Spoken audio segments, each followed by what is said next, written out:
అదొక అందాల తోట. ఆ తోటలో ఉన్నాయి ఎన్నో రకాల పూలు. పర్వంలో ఉన్న పడతుల్లాంటి గులాబీలు, యవ్వనాన్ని కోల్పోయిన విలాసినులాంటి ప్రొద్దుతిరుగుడు పూలు, విచ్చుకత్తుల్లా విచ్చిన చంద్రకాంతలు, నిర్మల హృదయాల్లాంటి మల్లెమొగ్గలు, సువాసనలను వెదజల్లుతున్న సన్నజాజులు, మారణాయుధాలలా నిలబడిన మందార మొగ్గలు, మకరందాన్ని ఆస్వాదించే నిమిత్తం తిరుగుతున్న గండు తుమ్మెదలు, వింత వింత మానవ ప్రవృత్తులకు ప్రతీకలుగా నిలిచిన రంగురంగుల క్రోటన్స్. సాయంకాలం నీరెండలో నిండుగా కనిపించింది తోట. ఆ తోటలో ఓ మూల ముద్దబంతి పువ్వు లాంటి మగువ చెట్లకు కుదుళ్లు చేస్తుంది. చెట్ల మధ్య సందు చూసుకుని ఆమె వదనాన్ని తొంగి చూస్తూనే పడమటి కొండల్లోకి పారిపోయాడు ప్రభాకరుడు. పుష్టిగా ఉన్న శరీరానికి తగ్గ రమణీయమైన అందం ఆమె వదనంలో కనిపించకపోయినప్పటికీ ఆమె కళ్ళలో మాత్రం మనిషిని ఆకట్టుకునే వాడి చూపు కనిపిస్తుంది. చిరు చెమటలు కారుతున్నప్పటికీ లెక్క చేయకుండా ఏకదీక్షతో కుదుళ్లు చేస్తున్న ఆ అమ్మాయి రేఖా రేఖా అన్న పిలుపు వినగానే వెనక్కి తిరిగింది.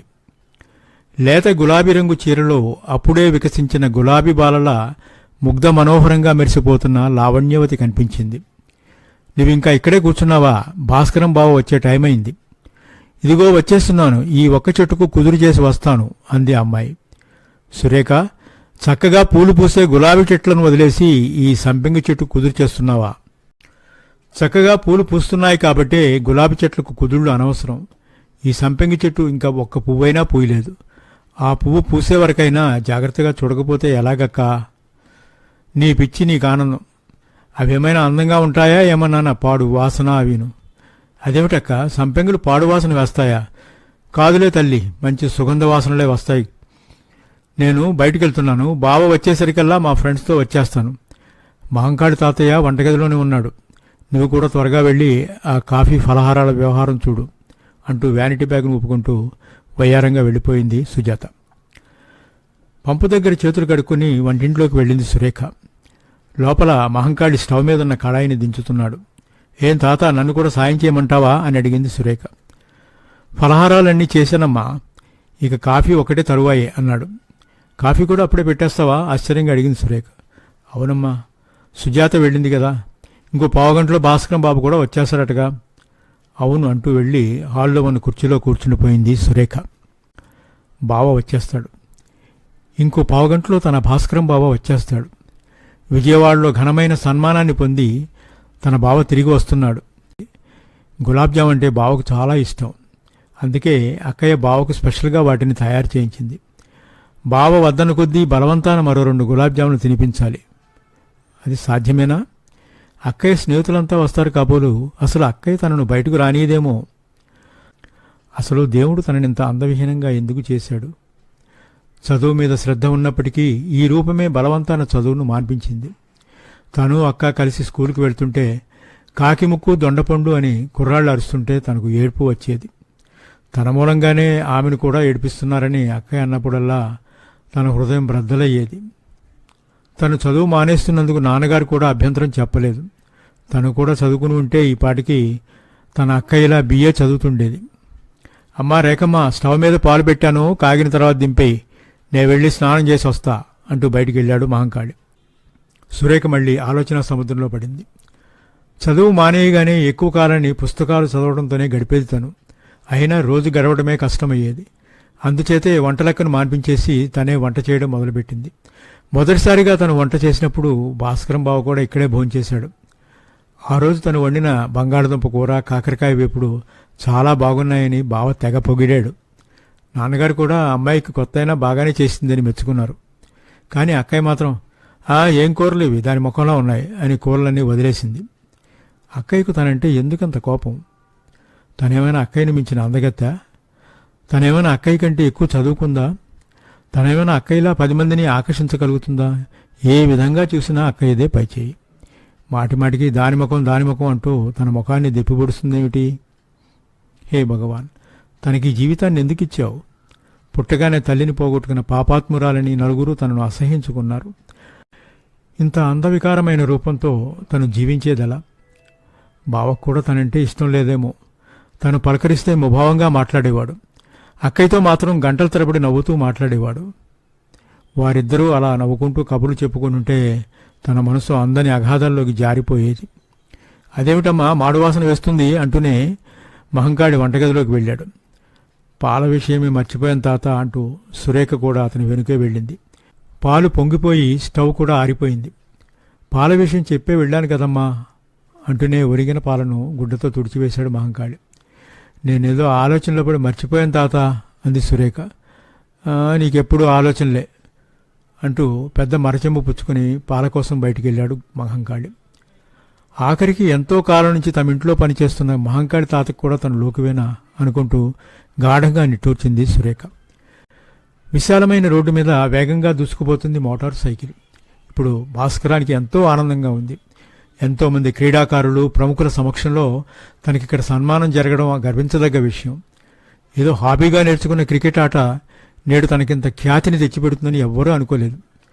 విదేశాలకు వెళుతున్న భారతీయ జట్టులో తను కూడా ఉంటాడని తను ఎప్పుడూ ఊహించలేదు. తను క్రికెట్లో మంచి ప్రావీణ్యాన్ని సంపాదించడానికి సగం కారణం సుజాత ఇచ్చిన ప్రోత్సాహమే. సుజాతకు తనంటే ఇష్టం, క్రికెట్ అంటే ఇంకా ఇష్టం. బ్రహ్మాండంగా బౌలింగ్ చేసే తన చేయంటే మరింత ఇష్టం. తనకు కూడా క్రికెట్ అంటే ఇష్టమే. సుజాత అంటే ఇంకా ఇష్టం. సిగ్గులుడికి ఆమె బొగ్గలంటే మరింత ఇష్టం. గులాబీ పువ్వు లాంటి ఆమె సుకుమార రూపం అంటే మరీ మరీ ఇష్టం. గులాబీ చెట్టుకున్న ముళ్ళల ఆమె మాటలు మాత్రం వాడిగానే ఉంటాయి. అందుకనే కాలేజీ కుర్రోళ్ళు కూడా నోరెత్తేవాళ్ళు కాదు. గులాబీ బాలను చేరటానికి పోయే గండు తొమ్మిదల మోటార్ సైకిల్ మీద ముందుకు దూసుకుపోతున్నాడు భాస్కరం. ఒకసారి వాచి చూసుకున్నాడు. ఇప్పటికే చాలా ఆలస్యమైపోయింది. సుజాత ఫ్రెండ్స్తో సహా తన కోసం ఎదురు చూస్తుంటుంది. తన గౌరవార్థం పార్టీ ఏర్పాటు చేస్తానని ఎప్పటినుంచో అంటుంది, కానీ తనందుకు సమ్మతించలేదు. చివరకు బలవంతాన నేటికి ఒప్పుకున్నాడు. తను తప్పకుండా అనుకున్న టైం ప్రకారం రావాలని తనతో ప్రామిస్ కూడా చేయించుకుంది. మోటార్ సైకిల్ వేగాన్ని పెంచుకుంది. భాస్కరం ఆలోచనల కంటే వేగంగా పరుగులు తీస్తుంది. సుజాతను గురించే ఆలోచిస్తున్న భాస్కరం పరిసరాలను కూడా మర్చిపోతున్నాడు. ఎదురుగా ఒక లారీ, ఒక చిన్న కారు పోటీలు పడి రావడం గమనించలేకపోయాడు. వాటి హెడ్లైట్ల కాంతికి అతని కళ్ళు చెదిరాయి. ఎంతో బలవంతాన మోటార్ సైకిల్ను ప్రక్కకు తిప్పాడు. లారీ డ్రైవర్ కూడా సడన్ బ్రేక్ వేశాడు. చిన్నకారు మాత్రం మోటార్ సైకిల్ను కొంత దూరం ఈడ్చుకుంటూ వెళ్ళిపోయింది. కాలేజీ నుంచి అప్పుడే ఇంటికి వచ్చిన సుజాతను ఉద్దేశించి, అక్క కాస్త త్వరగా మొహం కడుక్కునిరా అంది సురేఖ. ఏమిటే అంత హడావుడి? భాస్కరం బావను హాస్పిటల్ నుంచి ఇంటికి తీసుకువచ్చారట. నాన్న ఇప్పుడే అత్తయ్య గారింటికి వెళ్ళారు. నీవు రాగానే మన ఇద్దరిని కూడా రమ్మన్నాడు అంది సురేఖ. నిర్లక్ష్యంగా లోపలికి వెళ్ళింది సుజాత. మరో పావుగంట తర్వాత చక్కగా ముస్తాబై బయటకు వచ్చింది. అక్క చెల్లెళ్ళిద్దరూ కలిసి రిక్షా ఎక్కారు. భాస్కరం వాళ్ళ ఇంట్లోకి అడుగుపెట్టగానే భాస్కరం తల్లి శోకదేవతలా కనిపించింది. నాగయ్య గారు చెల్లెల్ని ఓదార్చడానికి చూస్తున్నారు. మేనకోడళ్ళిద్దరినీ చూడగానే భాస్కరం తల్లి శాంతమ్మ గారికి దుఃఖం మరింత అధికమైంది. సుజాత మౌనంగా తండ్రి ప్రక్కనే ఉన్న కుర్చీలో కూర్చుండిపోయింది. సురేఖ మాత్రం శాంతమ్మ గారి దగ్గరికి వెళ్ళి ఊరుకో అత్తయ్య అంటూ తను కూడా కన్నీరు పెట్టుకుంది. భాస్కరం మీద ఎన్నో ఆశలు పెట్టుకున్నాను. నా ఇంటి అల్లుడిని చేసుకుని నా ఆస్తికి కూడా వారసుని చేద్దామనుకున్నాను. కానీ ఆ పరమేశ్వరుడు ఇంతలోనే నా ఆశలను అడియాసలు చేశాడు అన్నారు నాగయ్య గారు. శాంతమ్మ గారు అన్నగారి మాటలకు విస్తుపోయింది. మొన్న మాఘమాసంలో పెళ్లి చేసేసిన దాని మాంగయ్య బలంతోనైనా ఈ ఆపద గడిచి ఉండేదేమో అనుకున్నారు నాగయ్య గారు. సుజాత కుర్చీలోంచి లేచి ప్రక్క గదిలో ఉన్న భాస్కరం దగ్గరికి వెళ్ళింది. ఒకనాడు తనంతో అభిమానించిన అందమైన శరీరం కట్లు కట్టి చూడలేనంత జుగుప్సని కలిగిస్తుంది నేడు. తనను చూసి కళ్ళు తెరిచిన భాస్కరాన్ని ఉద్దేశించి ఎలా ఉంది బావా అని అడిగింది సుజాత. పర్వాలేదు అన్నాడు భాస్కరం ముభావంగా.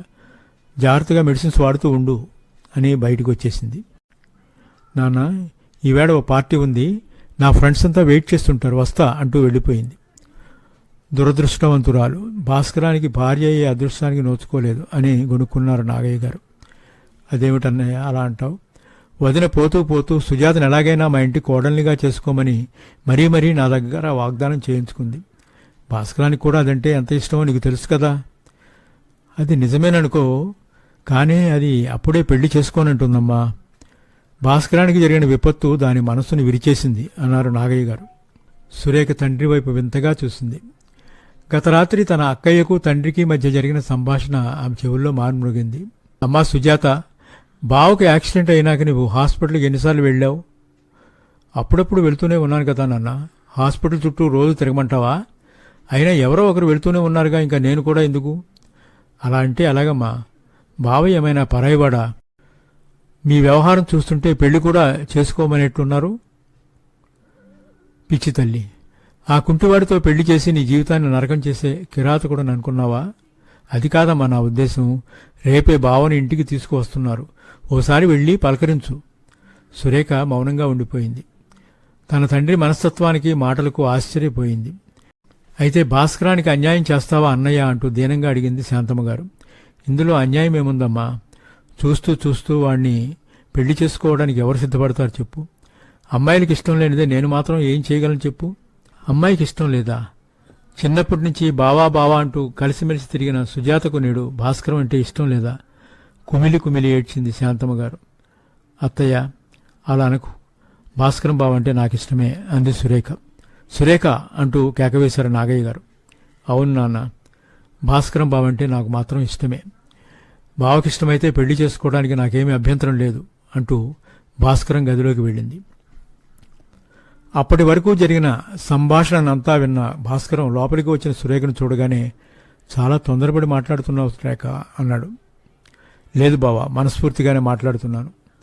రేఖ, అవిటివాణ్ణి చేసుకుని నీలాంటి అనురాగమూర్తి నరకం అనుభవించడం నాకు ఇష్టం లేదు బావా అంటూ తన చేతితో భాస్కరం నోటిని మూసి, దయచేసి అలా మాట్లాడకు. అవిటివాణ్ణని నీవు అంటుంటే నా హృదయం తరుక్కుపోతుంది. నీ కాలు తప్పకుండా వస్తుంది. త్వరలోనే నువ్వు మామూలుగా నడవగలవు అంది. పిచ్చి రేఖ, రెక్కలు విరిగిన తుమ్మిద ఎగరలేదు. ఇంతకాలంగా ఎంతో స్వేచ్ఛగా తిరిగాను. నాకంటే అదృష్టవంతుడు లేడని విర్రవీగాను. కాని దేవుడు నా గర్వానికి తగ్గ గుణపాఠాన్ని నేర్పాడు అంటూ నిట్టూర్చాడు భాస్కరం. అనవసరంగా గతాన్ని త్రవ్వుకుని బాధపడకు బావా. లేదు రేఖ, లేదు. గతాన్ని మర్చిపోలేను. పచ్చగా తిరుగుతున్నంతసేపే మానవునికి విలువ ఉంటుందని నిరూపించిన సుజాత ప్రవర్తనను మర్చిపోలేను. అక్క మనస్తత్వం తెలిసి కూడా అలా బాధపడతావెందుకు బావా? సుజాత నిజస్వరూపం ఇప్పుడిప్పుడే అర్థం చేసుకుంటున్నాను. నీతో ఒక్కరోజు మాట్లాడకపోతే ఎలానో ఉంటుంది బావా అన్న సుజాత నేడు తన ఫ్రెండ్స్ వెయిట్ చేస్తున్నారని చెప్పి వెళ్ళిపోయింది. నాకు ఈ ప్రపంచంలో నీకంటే ఆత్మీయులు ఎవరూ లేరు బావా అన్న సుజాత నేడు ఈ అవిటివాణ్ణి చూసి కనీసం సానుభూతి కూడా చూపలేకపోతుంది. బావా, లేనిపోని ఆలోచనలతో నీ హృదయాన్ని చిత్రహింస చేసుకుంటున్నావు. లేదు రేఖ, నివురు కప్పిన నిప్పు లాంటి సత్యాన్ని తెలుసుకుంటున్నాను. గులాబీలు పైకి అందంగా కనిపించి ఎంత ఆనందాన్నిస్తాయో అంతకు రెట్టింపుగా తమ వాడి అయిన ముళ్లతో బాధను కలిగిస్తాయన్న సంగతి అర్థమైంది. అశాశ్వతమైన అందాన్ని కలిగిన గులాబీల కంటే సామాన్యంగా కనిపించే సంపెంగల సువాసనలే మనస్సుకు ఆహ్లాదాన్ని కలిగిస్తాయని తెలుసుకున్నాను. సద్గుణాల సౌరభాలను వెదజల్లే సంపెంగవు నీవు. నీలాంటి త్యాగమూర్తి, అనురాగమూర్తి నాకు మరదలు కావటం నా అదృష్టం అంటూ సురేఖ చేతిని తన చేతుల్లోకి తీసుకుని సున్నితంగా ముద్దు పెట్టుకున్నాడు భాస్కరం. భాస్కరం పలికిన అమృత వాక్కులు హిమబిందువులై ఆ సంపెంగ బాలను పులకింపచేశాయి.